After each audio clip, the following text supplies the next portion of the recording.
வணக்கம் மக்களே, நான் சத்யவர்ஷா. இந்திய அரசியல் அமைப்பு ஆலோசகராக பணியேற்று வருகின்றேன்.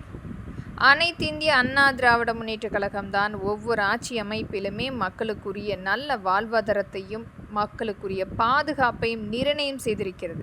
வருகின்ற அனைத்து இந்திய அண்ணா திராவிட முன்னேற்ற கழகத்தின் ஆட்சியில் சென்னையில் 1700க்கு மேற்பட்ட ஏரிகள் இன்றைக்கு மறைக்கப்பட்டு ஒரு முழுமையாக வீட்டு மனைகளாக மாற்றி மக்களை ஏமாற்றி விற்ற குற்றங்களுக்கும் அந்த பகுதியில் அதை மாற்றிய எண்ணற்ற அரசு ஊழியர்கள், அதற்கு தொடர்பான அரசியல் அமைப்புகள் அனைவருமே தண்டிக்கக்கூடிய சட்ட திருத்தம் முழுமையாக ஏற்படுத்தி தரப்படும். இது மத்திய அரசும் மாநில அரசும் நம்மளுடைய அனைத்து இந்திய அண்ணா திராவிட முன்னேற்ற கழகத்தின் ஆட்சியில் இதற்குரிய தீர்வு எட்டப்படும்.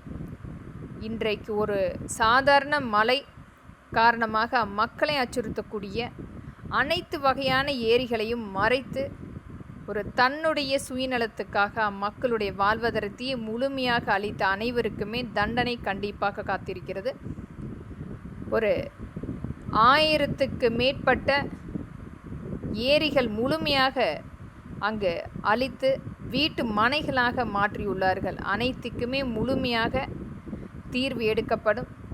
அந்த பகுதியில் இருக்கக்கூடிய மக்களை எந்த விதத்திலுமே பாதிக்காத சட்ட திருத்தமாக அங்கிருந்து அந்த தண்ணீரை முழுமையாக வெளியேற்றுவதற்குரிய அனைத்து அமைப்புகளுமே ஒரு 6 மாத காலம் எடுத்துக்கொண்டு மத்திய அரசினுடைய நேரடி ஒத்துழைப்போடு நம்மளுடைய அனைத்து இந்திய அண்ணா திராவிட முன்னேற்ற கழகத்தின் ஆட்சியில் முழுமையாக இதற்குரிய தீர்வு எட்டப்படும்.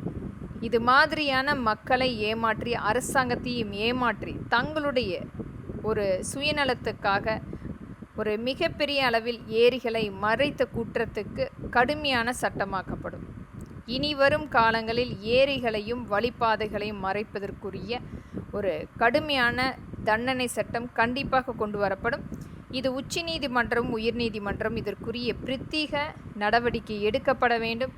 ஒரு மிகப்பெரிய உண்மையை மறைத்து இன்றைக்கும் அம்மக்களுடைய வாழ்வாதாரத்தை அழித்து கொண்டிருக்கும் திராவிட முன்னேற்ற கழகத்தினுடைய கைக்கூலிகள் இன்னும் எத்தனை பகுதிகளை ஆக்கிரமித்து இந்த G2 போன்ற ஆக்கிரமிப்பு ஒவ்வொரு மாவட்ட ரீதியாக மக்களை அச்சுறுத்தி கொண்டிருக்கிறது. அனைத்துமே கண்காணிக்கப்பட வேண்டும், விசாரிக்கப்பட வேண்டும். அதற்குரிய விசாரணை கமிஷன் வைத்து கைது செய்யப்பட வேண்டும் என்று மக்களின் எளிய மகளாக இங்கு வலியுறுத்துகிறேன். நன்றி.